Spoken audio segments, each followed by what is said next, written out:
कौन टोला डीजे बाजे कौन टोला ढोल है कौन टोला बाजे मांगो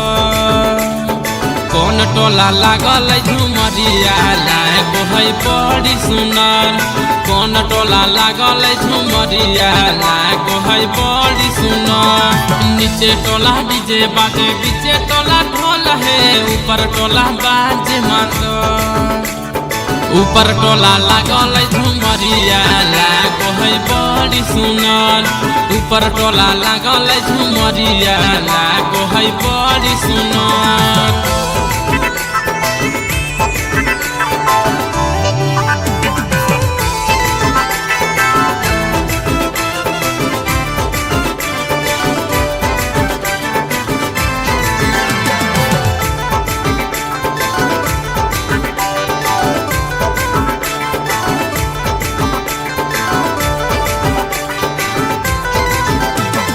कौन भौजी गाबो है करम के गीतिया कौन भौजी नाचे झूमर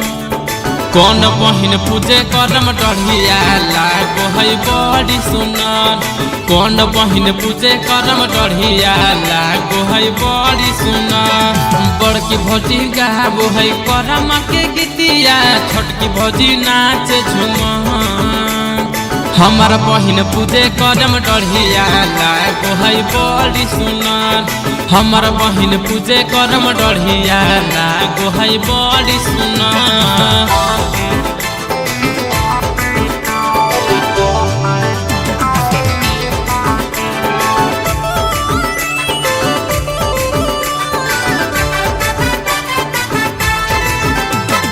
कौन भैया गाबो है करम के गीतिया कौन भैया बजावे मांगन कौन भैया बजाबो है डीजे ब्रह्म देव राजा के झूमर कौन भैया बजाबो है डीजे ब्रह्म देव राजा के झूमर राहुल भैया गाबो है करम के गीतिया हम बजैबे मांगन